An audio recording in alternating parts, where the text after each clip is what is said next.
Remember when we had the blizzard last week? A friend of mine said that blizzard is either an interesting Scrabble word or it's a drink at Dairy Queen, but it's not usually something she sees outside her window. And I trust we're all staying warm, and it feels like a warm year. Are you feeling 16, sweet 16 again? Anyone? Yes. Sure, yes. I'd like to see everybody's hands up, because I'm knowing that we're youthful. Yes, we're feeling even more fully expressed. I've been having this affirmation just ruminate and sort of just be this guiding light so far in this year, because it's a good year so far. Would you agree? Yeah, that I deserve the very best and I'm fully expressed. You want to say that? I deserve the very best and I'm fully expressed. Doesn't that feel warm? It feels good. It feels fantastic. And I had a really great time. I flew south for the winter for a little bit, and the turn of the year always stirs some enthusiasm. It's like I like to move furniture around just because. And I like transformation, and I like change, and I like to pick up some new things, and to know that there's that freshness. I even went home to my garden, which, it's blizzard, and I'm thinking, I could plant something new over here that would be a pretty color, because I like to mix things up, and I like things to be in different form and different shape and brighten things up. So what I know is that we can call a longtime friend and encourage them. If we haven't done that for a long time, we can call somebody and reach out to them in the new year and to really set the tone for their new year. We can also have that feeling tone in our life, that not only are our thoughts, or it's not about the doing, it's not necessarily about what our mind is thinking, about what our body is saying that it needs, but it's about how we're feeling. So as we're feeling younger and moving into sweet 16, we can notice how we're feeling at every given moment, and to remember when we were feeling like we were 16, and to remember when we felt really, really good. Can you just take a moment and feel a good time where you felt enthused and like things were moving in your life, and when you felt enthusiastic, when we felt love, when we felt joyous, when we felt a sense of celebration. So we can remember when, and just know that we can tap into that because we're already connected and tapped into that at all times. So as we open up our eyes in this year, we can reconnect with that. We can align with the divine presence that's within us. We can reconnect, and we can recommit to that. We can realign ourselves to that, and to know that if we feel that something is missing, that we're already connected. We're already connected. Even if we feel that there's something missing, we're already connected, and we can reconnect and recommit. And so we all know about that story about that monk. Super Bowl season's coming up, and there was that monk who went to that hot dog stand, and he says, "Make me one with everything." Or that whatever that sense of poverty might be, or whatever that sense of lack or scarcity might be, it may be we get to be able to move out of that powerlessness of being fearful or being scared or being, if we hate something or someone. And so what I get to do is I ask myself, am I in harmony? Am I in harmony with the connection of the divine? Am I in harmony? And I'll take a look. Is it the harmony? Am I in harmony with the source? Or am I not? Am I in that myth of powerlessness, or I'm in that reality of that source energy?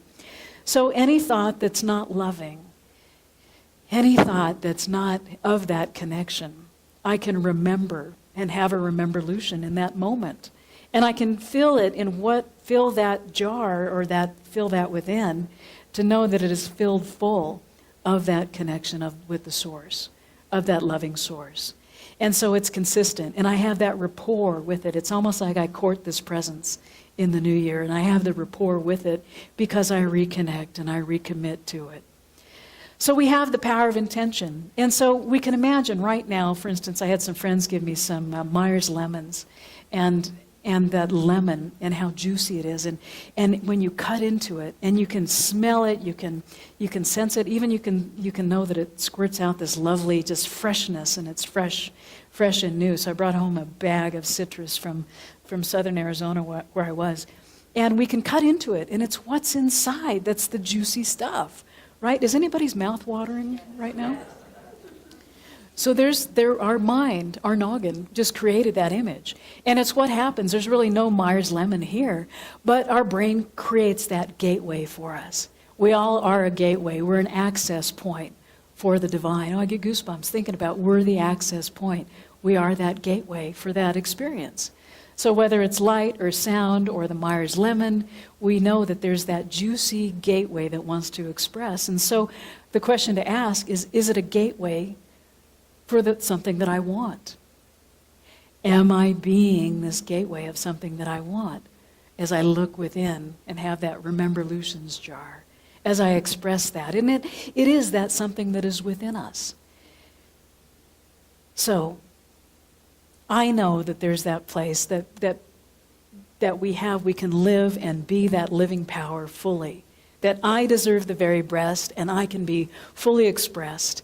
I deserve the very best and I'm fully expressed. Yeah, and it's juicy, it really is. So I'm so excited about this intention, this power of intention, because we're already connected to it.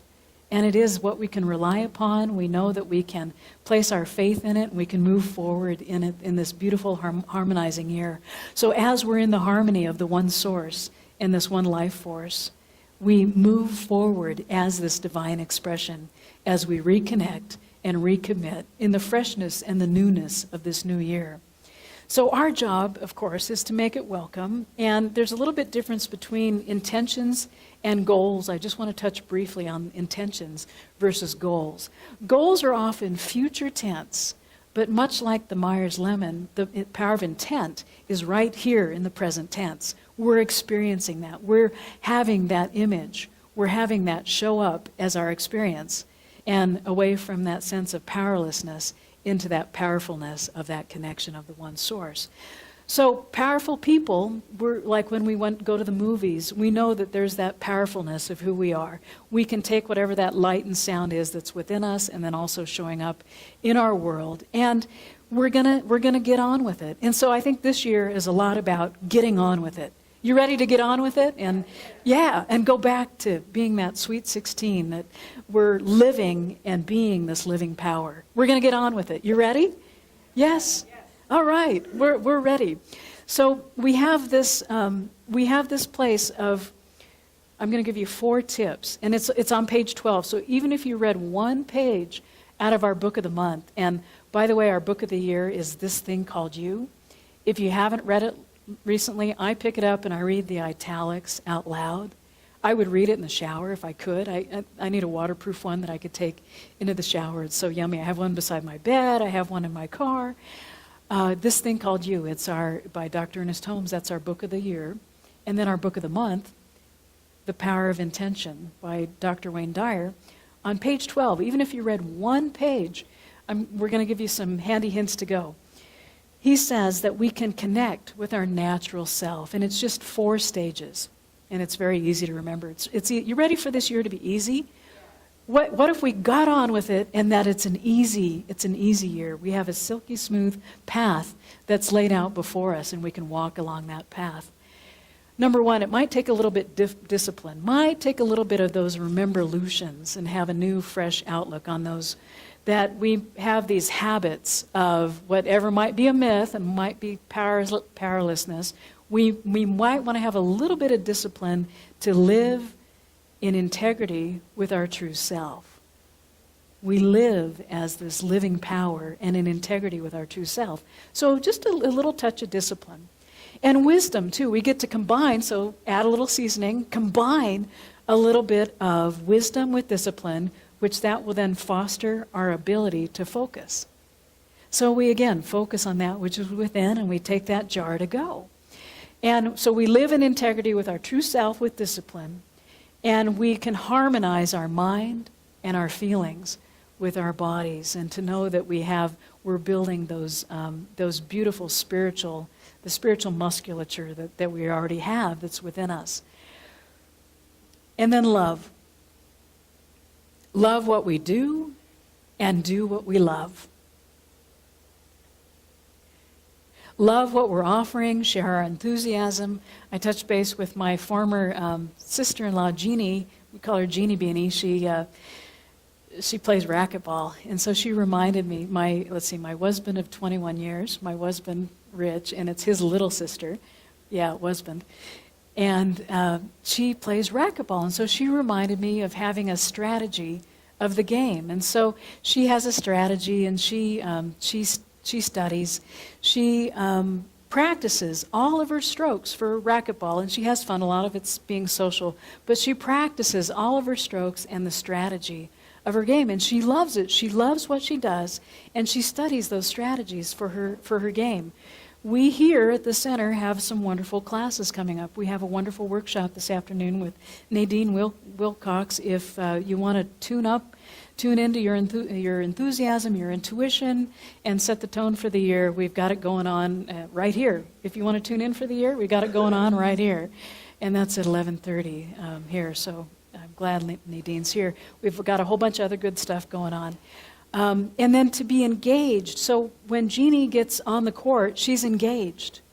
She's engaged with that energy of that strategy because she's studied. She's learning and growing all the time. So she's learning and growing. And then the fourth thing, so we have discipline, wisdom, love. Discipline, wisdom, love. And the fourth thing is, guess, surrender. Surrender. So when I was in Southern California recently, I was on the trolley overlooking a cliff, and it was a beautiful cliff where the beach was, and I grabbed onto the trolley, and I was going where it was going to go. I just hopped on, and I got to have this beautiful view above this cliff and some wonderful horizons.